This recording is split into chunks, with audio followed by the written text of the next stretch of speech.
Bismillahirrahmanirrahim. Assalamualaikum warahmatullahi wabarakatuh. Perkenalkan, nama saya Sukriyadi dari mahasiswa pasca sarjana Pendidikan Agama Islam Institut Agama Islam Negeri Parepare di mata kuliah Pendekatan dan Strategi Pembelajaran Berbasis TIK. Ini kami dari kelompok 3 mengangkat judul yaitu model pembelajaran kuantum. Alhamdulillah, puji syukur kita panjatkan kehadirat Allah Subhanahu wa taala karena masih senantiasa memberikan kita kesehatan serta kesempatan untuk sama-sama masih semangat dalam mengikuti proses pembelajaran. Semoga proses-proses yang kita lalui ini itu bernilai ibadah di sisi Allah Subhanahu wa taala. Amin ya rabbal alamin. Salawat beserta salam tak henti-hentinya kita kirimkan kepada junjungan kita Nabi Allah Muhammad sallallahu alaihi wasallam. Allahumma shalli ala sayyidina Muhammad wa ala ali sayyidina Muhammad.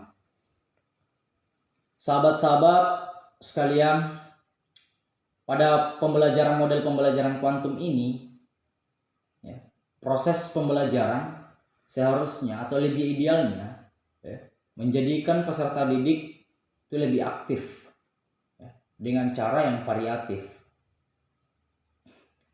Nah, dalam makalah kami, rumusan masalah yang kami angkat itu ada 2, yaitu yang pertama bagaimana model pembelajaran kuantum, teori otak kiri kanan, gaya belajar, auditori, visual, dan kinestetik dalam pembelajaran PAI yang berbasis teknologi. Kemudian yang kedua adalah bagaimana teori otak kiri kanan dalam pembelajaran PAI yang berbasis teknologi. Adapun tujuan daripada makalah ini yaitu yang pertama untuk mengetahui model pembelajaran kuantum, teori otak kiri kanan, gaya belajar, auditori, visual, dan kinestetik dalam pembelajaran PAI berbasis teknologi. Kemudian yang kedua untuk mengetahui teori otak kiri kanan dalam pembelajaran PAI yang berbasis teknologi. Nah, dalam model pembelajaran kuantum, teori otak kiri kanan, gaya belajar, auditor, visual, dan kinestetik dalam pembelajaran PAI berbasis teknologi. Nah, yang pertama, model pembelajaran kuantum. Model pembelajaran kuantum ini merupakan suatu pembelajaran yang mengubah energi menjadi cahaya. Dalam hal ini dikatakan bahwa pembelajaran kuantum dapat menciptakan lingkungan belajar yang efektif dengan cara menggunakan unsur yang ada pada peserta didik dan lingkungan sekitarnya. Nah, kemudian yang kedua adalah prinsip kuantum, prinsip quantum learning. Nah, adapun prinsip-prinsip atau model pembelajaran quantum learning yaitu yang pertama berbicara, kemudian yang kedua adalah bertujuan, yang ketiga selanjutnya adalah sebelum pemberian nama, pengalaman sebelum memberi nama, yang keempat mengakui setiap usaha, yang kelima merayakan keberhasilan. Nah, selanjutnya aspek-aspek quantum learning. Jadi yang pertama adalah lingkungan belajar. Nah, bagaimana cara untuk menciptakan suatu lingkungan belajar yang nyaman? Nah, di sini ada unsur-unsur yang dapat kita perhatikan dalam menciptakan lingkungan yang nyaman. Yaitu yang pertama adalah tempat belajar. Kemudian yang kedua adalah pencahayaan. Nah, yang paling penting adalah yang terakhir adalah musik. Nah, inilah tiga unsur-unsur inilah yang kemudian perlu kita perhatikan dalam menciptakan lingkungan belajar yang nyaman. Kemudian yang keempat adalah penerapan quantum learning dalam pembelajaran. Nah, dalam langkah-langkah yang dapat kita terapkan dalam pembelajaran melalui konsep quantum learning ini, yaitu yang pertama adalah kekuatan ambag. Ambag adalah motivasi yang didapat dari pemilihan secara mental antara manfaat dan akibat-akibat suatu keputusan. Kemudian yang kedua adalah penataan lingkungan belajar. Nah, dalam proses belajar dan mengajar, kita perlukan atau diperlukan untuk menata atau penataan lingkungan yang dapat membuat peserta didik itu merasanya aman dan nyaman, ya. Ini sangat perlu ya dalam langkah-langkah dalam proses pembelajaran quantum learning, ya. Jadi yang kedua itu adalah penataan lingkungan belajar. Kemudian yang ketiga adalah memupuk sikap juara, ya. Ini juga perlu untuk dilakukan untuk lebih memacu dalam belajar siswa. Nah, kemudian yang keempat, bebaskan gaya belajarnya. Jadi guru juga harus pintar-pintar dalam memberikan ruang kepada peserta didik agar peserta didik ini merasa bahwasannya mereka bebas dalam mengekspresikan gaya-gaya belajar mereka. Nah, kemudian yang kelima, membiasakan mencatat. Jadi belajar juga akan cepat kita pahami seketika kita belajar. Kita biasakan untuk mencatat sesuatu itu. Nah, jika kita sementara belajar nih baca-baca buku. Nah, dalam pembelajaran baca buku ini ada sebagian atau ada kata-kata atau kalimat yang kita belum paham, itu kita harus catat. Nah, lalu kemudian nanti kita akan cari tahu makna dan artinya, ya. Kemudian yang keenam adalah membiasakan membaca. Nah, itu sangat penting juga sebenarnya, ya. Karena dengan membaca ya akan menambah bukan hanya pengetahuan kita yang bertambah, tapi pembendaharaan kata kita juga itu sangat bertambah ketika kita banyak membaca. Kemudian yang selanjutnya yaitu jadikan anak lebih kreatif, ya. Siswa yang kreatif adalah siswa yang ingin tahu, suka mencoba dan senang bermain. Ya, dengan adanya sikap kreatif yang baik, siswa akan mampu menghasilkan ide-ide yang segar dalam belajarnya. Kemudian yang terakhir yaitu melatih kekuatan memori. Nah, kekuatan memori juga sangat diperlukan dalam belajar anak, karena siswa perlu dilatih untuk mendapatkan kekuatan memori yang baik. Nah, kemudian yang kelima, gaya belajar. Nah, gaya belajar ini itu terbagi atas 3 bagian. Yaitu yang pertama adalah gaya belajar auditori, kemudian visual, dan yang terakhir adalah kinestetik. Nah, gaya belajar auditori ini itu lebih cenderung mereka menggunakan pendengaran mereka, ya. Jadi dia lebih senang menggunakan pendengaran mereka untuk belajar dibandingkan penglihatan mereka. Nah, ciri-ciri orang belajar auditori atau gaya belajar auditori ini itu yang pertama adalah mereka mampu untuk mengingat dengan baik, ya. Kemudian yang kedua adalah pendengar ulang. Nah, yang selanjutnya adalah cenderung banyak omong, ya. Keempat, tak suka membaca dan umumnya memang bukan pembaca yang baik. Nah, yang kelima adalah kurang cakap dalam mengerjakan tugas mengarang, ya. Senang berdiskusi dan berkomunikasi dengan orang lain. Kemudian yang ketujuh, kurang tertarik memperhatikan hal-hal baru di lingkungan sekitarnya. Nah, itulah ciri-ciri daripada gaya belajar auditori. Kemudian yang selanjutnya adalah gaya belajar visual. Nah, gaya belajar visual ini itu mereka lebih cenderung menggunakan penglihatan mereka, ya, dalam proses belajar mereka. Nah, ciri-ciri pelajar visual ini, ya, atau ciri-ciri gaya belajar visual ini itu yang pertama adalah cenderung melihat sikap atau gerak-gerik sesuatu, ya. Nah, contoh kasus nih, ada seorang guru yang menjelaskan. Nah, mereka lebih cenderung melihat bagaimana gerak-gerik guru itu, bagaimana bibir guru itu yang sedang mengajar, mereka lebih cenderung melihat itu, ya. Nah, yang kemudian yang kedua adalah bukan pendengar yang baik, sangat berkomunikasi, ya. Kemudian yang ketiga adalah saat mendapat petunjuk untuk melakukan sesuatu, biasanya akan melihat teman-teman lainnya, baru kemudian dia sendiri yang bertindak. Nah, yang keempat adalah tak suka bicara di depan kelompok dan tak suka pula mendengarkan orang lain, ya.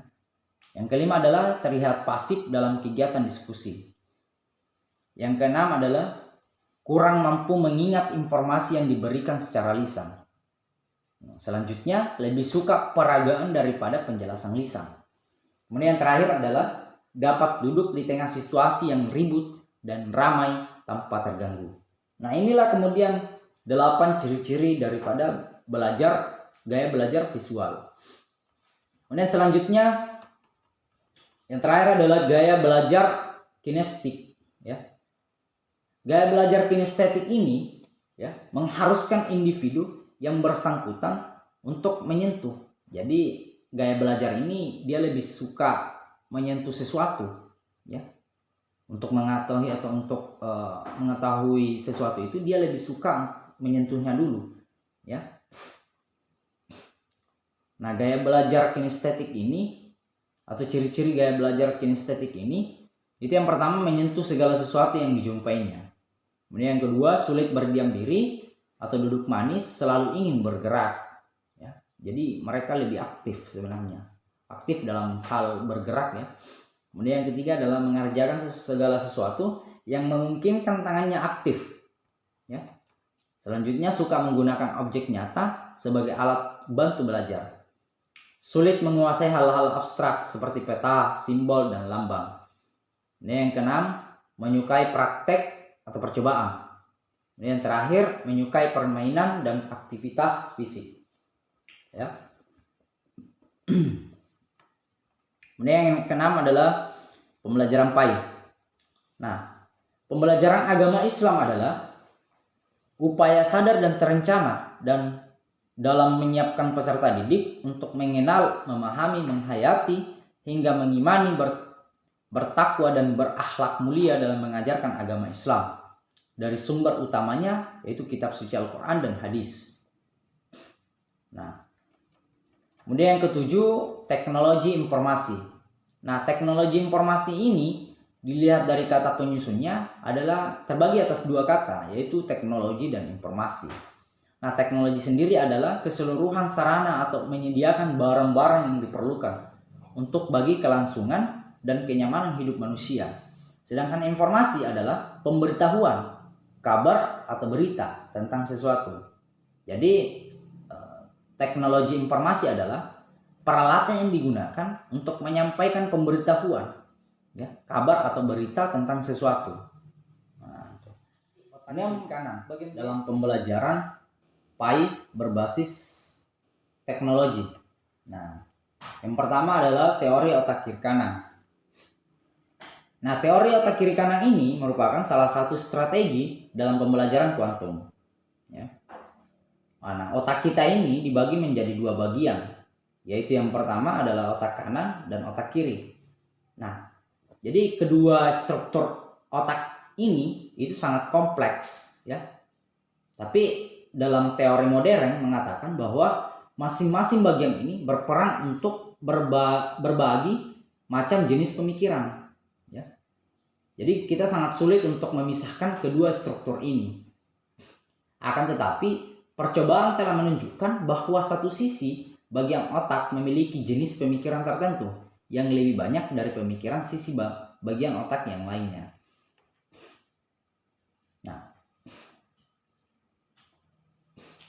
Otak kanan diidentikan tentang kreativitas, ya, persamaan, khayalan, kreativitas, bentuk atau ruang, emosi, musik, dan warna. Berpikir literal, tidak terstruktur, dan cenderung tidak memikirkan hal-hal yang terlalu mendetail, ya. Sedangkan otak kiri, ya, itu bisa diidentikan dengan rapi, perbedaan angka, urutan, tulisan, bahasa, hitungan, logika, terstruktur, analitis, matematis, sistematis, linear, dan tahap demi tahap, ya. Jadi perbedaan teori fungsi otak kanan dan otak kiri telah populer sejak tahun 1960-an, ya. Seorang peneliti yang bernama Roger Sperry menemukan bahwa otak manusia terdiri dari 2 hemisfer, ya. hemisfer atau dua bagian, yaitu otak kanan dan otak kiri. Nah, yang pertama adalah otak kanan.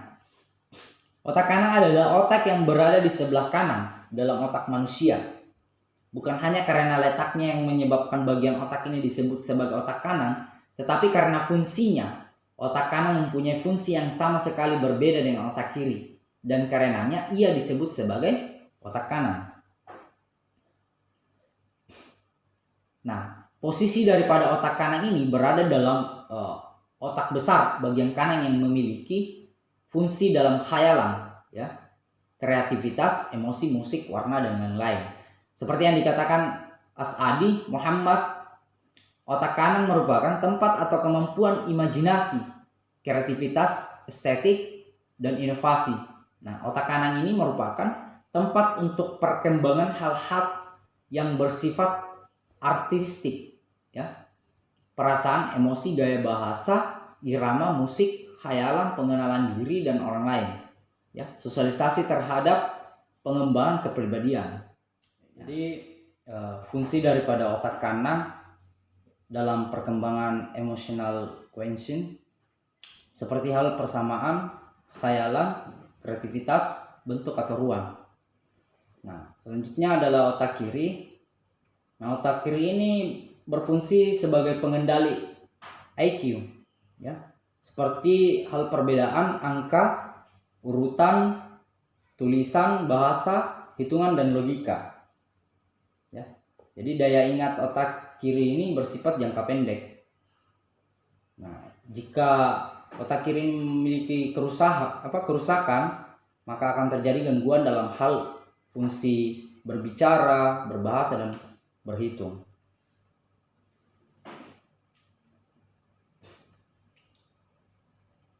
Nah, kemudian yang kedua adalah pembelajaran pai berbasis stick. Nah, istilah pembelajaran bermakna sebagai usaha untuk membelajarkan seseorang atau kelompok orang melalui berbagai upaya, ya, dan berbagai strategi, metode, dan pendekatan ke arah pencapaian tujuan yang telah direncanakan. Nah, dalam pemanfaatan teknologi informasi untuk pembelajaran pendidikan agama Islam dapat dikelompokkan ke dalam 3 fungsi, yaitu yang pertama, media pembelajaran mandiri, ya, atau klasikal. Kemudian yang kedua adalah teknologi informasi yang dimanfaatkan untuk alat bantu, ya. Kemudian yang ketiga adalah teknologi informasi yang terkait sebagai sumber belajar atau sumber data dalam bentuk internet dengan segala komponennya. Jadi sahabat-sahabat sekalian yang saya cintai dan saya banggakan, mungkin hanya itu yang dapat kami sampaikan pada kesempatan ini.